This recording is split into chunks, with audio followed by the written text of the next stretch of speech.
طویل ہو جائے گی بہنا جو باتیں دیکھی ہیں اصل بات آج اللہ کی طرف سے آیا ایک حدیث پاک حدیث قدسی کنتو کنزن مخفیا اللہ نے فرمایا کہ میں ایک چھپا ہوا خزانہ تھا فاحببت بس میں نے چاہا ان اعرفا کہ میں پہچانا جاؤں ان اعرفا کہ میں پہچانا جاؤں فخلقت الخلق اس کا مفہوم علماء فرماتے ہیں کہ اللہ تبارک و تعالیٰ نے نور محمدی کو پیدا فرما دیا.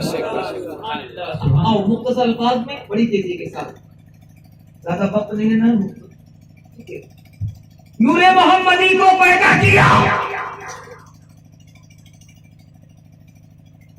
اللہ حضرت کہتے ہیں کہ چمک تجھ سے باتیں ہیں سب پانے والے پیدا کر دیا. ایک صحابی رسول ہے جن کا نام حضرت جابر رضی اللہ تعالی عنہ ہے. وہ پہنچے عرض کرتے ہیں فداک ابی و امی یا رسول اللہ صلی اللہ علیہ وسلم اخبرنی ہمیں خبر دیجیے. حضرات ایک چھوٹا سا سوال میں آپ سے پوچھتا ہوں کہ یہ بتائیے کہ پوچھا کس سے جاتا ہے, سوال کس سے کیا جاتا ہے؟ آپ جواب دیں گے سوال اس سے کیا جاتا ہے کہ یقیناً جس کو اس کا علم ہو. مثال کے طور پر آپ کو نماز کا کوئی اہم مسئلہ پوچھنا ہے کہ حضرت نماز میں فرائض کتنے ہیں, نماز میں واجبات کتنے ہیں, نماز پڑھنے کا طریقہ کیا ہے, نماز میں ہم کھڑے کیسے ہوں, نماز میں ہم نیت کیسے باندھیں, نماز میں ہم رکوع کیسے کریں, رکوع میں کون سی تسبیح پڑھنا چاہیے, سجدے میں کون سی تسبیح پڑھنا چاہیے, قاعدے میں بیٹھ کر ہم پہلے کیا پڑھیں اور ہمیں کب انگلی اٹھانا چاہیے, کب ہم سلام پھیریں. تو حضرات آپ یہ ذرا بتائیں کیا کوئی دکان پر جو پان کی دکان لے کر بیٹھا ہے کیا یہ مسئلہ کوئی اس کے پاس پوچھنے جائے گا کیا؟ جسے صبح صبح آپ کھلتے مانا پہنچ جائیں اس کے دماغ میں تو یہی بات آئے گی کہ جناب والا نے گھر میں چائے پیا ہوگا یا بغل والی ہوٹل میں چائے پیا ہوگا, میرے پاس پان کھانے آ گئے, پہنچتے مانا پوچھ لیں کہ ذرا یہ بتائیے بھائی کہ غسل کرنے کا طریقہ کیا ہے, تو غصے سے تو بالکل آپ سے باہر ہو جائے گا. ہم یہاں پان لگانے بیٹھے ہیں, تم کو غسل کا طریقہ سمجھانے نہیں بیٹھے,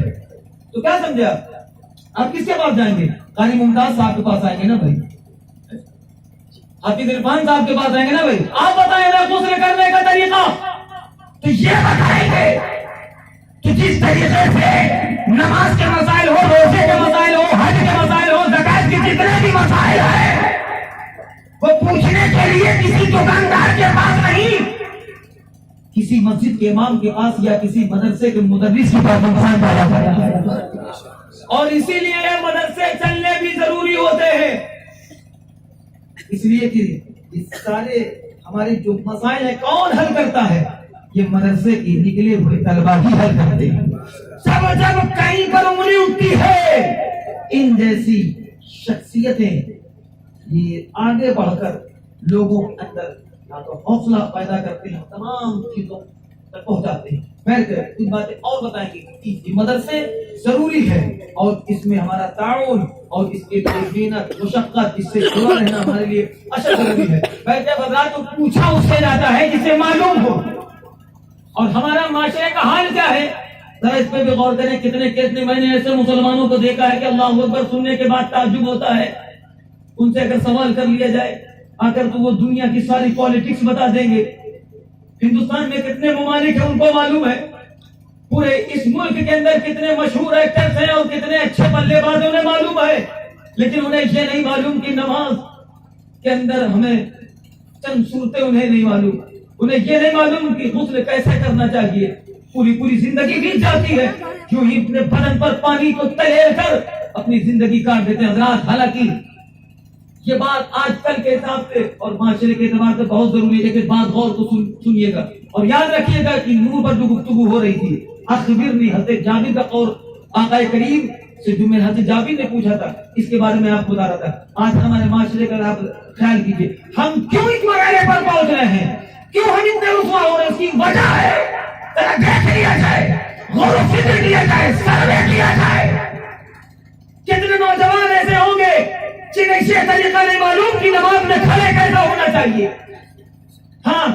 اس چیز میں بیچارے بڑے استاد ہو جاتے ہیں کہ نکاح کے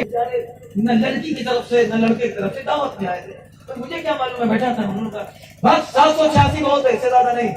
بس 786. میں نے کہا اتنا نہیں ہوگا, آج کل کی مہنگائی کے اعتبار سے کم 5000 ضروری ہے. کہیں حضرت تھوڑا اللہ کو ڈرو، 5,000 روپیہ مانگ رہے ہو؟ کیا بولے حضرت تھوڑا اللہ کو ڈرو، 5,000 مانگ رہے ہو؟ میں نے اس کو بہت غور سے دیکھا، دیکھنے کے بعد میں نے کہا اللہ کے بندے کا تجھے اتنا ہی معلوم ہوتا کہ مہر کی رقم لیتا کون ہے تو تو ایسا نہیں بولتا۔ میں نے کہا یہ بتائیے مہر کی رقم کون لیتا؟ کہیں آپ ہی تو لیں گے نا؟ تو ہم کہا یار 11,000 باندھو نا پھر۔ یہ حال ہے ہمارے معاشرے کا، یہ سب چیزیں ضروری ہیں۔ ربیع الاول کے جلوس میں جانے کا یہ مطلب نہیں ہے کہ ڈی جے بجانے کے بعد ہم اپنے جسم کو تھکاتے ہوئے اپنے ماتھے پر ہری پٹی باندھ کر اچھلنے کا نام نہیں ہے۔ سنو، نبی کی پیدائش کی خوشی کا مطلب یہ ہے کہ جب ہم اپنے آقا کی پیدائش کی آمد کی خوشی کا اظہار کرتے ہوئے جس طرف سے نکلے تو سب سے پہلا پیغام ہمیں یہ دینا ہوگا جو کئی 1400 سال پہلے میرے مصطفیٰ نے دیا تھا۔ ہر طرف جب ظلم و ستم کا پہاڑ آیا ہوا تھا تو ہم نے کہا پیغام کسی اور نے نہیں، تو سب سے پہلے دیا ہے تو میرے مصطفیٰ نے ہم نے کا پیغام دیا ہے، تو وہی پیغام ہمیں بھی دینا ہے۔ ہم اس نبی کے غلام ہیں، ہم اس نبی کے امتی ہیں۔ جب میرے نبی نے ہم نے کا پیغام دیا ہے تو ہم بھی ہم نے کا پیغام دے کر یہ بتائیں گے۔ جلوس کا مطلب یہ نہیں ہے کہ ہم روڈوں کو جام کر لیں، جلوس کا مطلب یہ نہیں ہے کہ ہم تھرکتے ہوئے نظر آئے، جلوس کا مطلب یہ نہیں ہے کہ ہم ہلڑ بازی کرتے ہوئے لگی، بلکہ جلوس کا مطلب یہ ہے کہ ہم اپنے نبی کی محبت میں شرمسار ہو کر نبی کی بارگاہ میں درود و سلام پڑھتے ہوئے نکلے، اور نکلنے کے بعد یہ بتاتے کہ اس نبی کے امتی اس نبی کے غلام ہے کہ جس نے ساری دنیا کو زندگی جینے کا سلیقہ سکھا دیا ہے۔ یہ اس کا مطلب ہوتا ہے۔ حضرات ہمارے معاشرے میں کیا ہے، آپ محرم میں دیکھ لیں، چاہے ربیع الاول کے جلوس میں دیکھ لیں، منع کرنے کے باوجود بھی نہ جانے کیسی کیسی بدتمیزیاں ہوتی ہیں۔ اگر ان کو سمجھایا جائے تو نہ جانے کیسے کیسے الفاظ استعمال کیے جاتے ہیں۔ حضرات اس چیز کا خیال رکھا جائے، یقیناً جلوس ضرور نکالا جائے لیکن محبت کے ساتھ نکالا جائے، ادب کے ساتھ نکالا جائے، اور زبان پر آپ کی زبان پر ہمیشہ آقا کریم علیہ الصلوۃ والتسلیم کی بارگاہ میں درود پاک کا ورد جاری رہے، تب تو جلوس آپ کا یقیناً قابل قبول نکلتا ہے، ورنہ ہلڑ بازی بجانے سے کوئی فائدہ نہیں۔ آپ سوچیں گے نبی خوش ہو گئے، نہیں، میرے آقا تب خوش ہوں گے کہ جب ان کا ایک امتی جلوس بھی نکالے، اور جلوس نکالنے کے ساتھ ساتھ جب نماز کا وقت ہو جائے تو اس کو رو کر یہی کہتا نظر آئے کہ ہم نبی کا جلوس بھی نکالتے ہیں، اور وقت ہونے پر نماز میرے نبی کی آنکھوں کی ٹھنڈک ہے، مصطفیٰ کی آنکھوں کو ٹھنڈک بھی پہنچایا کرتی ہے۔ بات طویل ہو جائے گی، ہم علماء سے محبت کریں، اس کا مطلب یہ نہیں ہے کہ حضرت آپ کے پاس آ گئے، ہم آپ کو بہت چاہتے ہیں، ہم آپ سے بڑی محبت کرتے ہیں، صبح آتے ہیں تو پان لے کر آتے ہیں، دوپہر میں آتے ہیں تو چائے لے کر آتے ہیں، اور جب اذان ہوتی ہے حضرت آپ اپنے رستے ہوں ہم اپنے رستے ہوں، ایسا معلوم ہوتا ہے کہ نماز صرف حضرت پر فرض ہے۔ میں اکثر میرے ساتھ یہ کتنے ساتھ گزرے ہیں اور کتنے اماموں کے ساتھ یہ گزرتے بھی ہوں گے، میں جب حضرات ان چیزوں میں خیال رکھا جائے بات طویل ہو جائے گی تو حضرات بلا تشبیہ و تمثیل پوچھا کس سے جاتا ہے، تو پوچھا اس سے جاتا ہے جس کو خبر ہو، جس کو جس کو خبر ہو۔ حضرت جابر کہتے ہیں یا رسول اللہ آپ ہمیں خبر دیجئے، اللہ تبارک و تعالیٰ نے ساری کائنات میں سب سے پہلے کس کو پیدا کیا؟ ان کا کہنے کا مقصد یہ تھا اخبرنی عن اول شیء خلق اللہ تعالیٰ قبل کل الاشیاء، یا رسول اللہ ہمیں خبر دیجئے، کیونکہ جابر کو جانتے تھے یہ غیب کا نبی ہے، اللہ تبارک و تعالیٰ نے ساری کائنات میں سب سے پہلے ان کو پیدا کیا ہے، اللہ تبارک و تعالیٰ نے ان کو تمام چیزیں عطا کی ہے، اور میرا نبی ہے جو غیب کا نبی ہے، یا رسول اللہ ہمیں خبر دیجئے اخبرنی عن اول شیء خلق اللہ تعالیٰ قبل کل الاشیاء، یا رسول اللہ میں خبر دیجئے کہ اللہ تعالیٰ نے سب سے پہلے کس شے کو پیدا کیا، یعنی زمین و زمان، زمین و زمان، آسمان، مکان، چاند، سورج، دریا، قطرہ، ذرے، سمندر، جتنی چیزیں سب سے پہلے کتنی چیز کو پیدا کیا؟ آقا فرماتے ہیں اے جابر سنو، ان اللہ تعالیٰ خلق نور نبیک من نورہ قبل کل شیء، جابر سنو اللہ تبارک و تعالیٰ نے سب سے پہلے تمہارے نبی کے نور کو پیدا فرمایا۔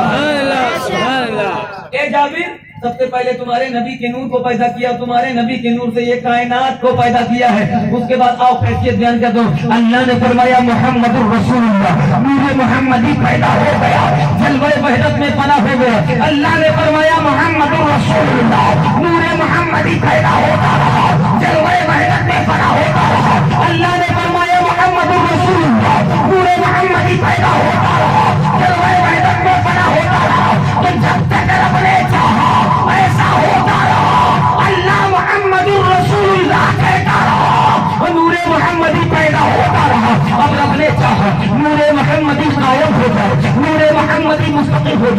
اللہ نے فرمایا محمد الرسول اللہ، نور محمدی قائم ہو گیا، نور محمدی مستقل ہو گیا، اور جب وہ نور محمدی قائم مستقل ہو گیا اس کے بعد میرے نبی کا نور کہتا ہے لا الہ الا اللہ، میرے نبی کے نور نے کہا لا الہ الا اللہ، تو اللہ نے فرمایا محمد الرسول اللہ۔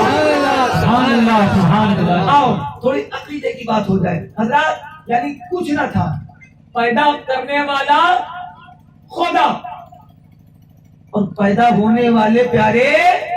مصطفیٰ، پیدا کرنے والا خدا، پیدا ہونے والے مصطفیٰ، تیسرا کوئی نہ تھا، اور جب پیدا کر دیا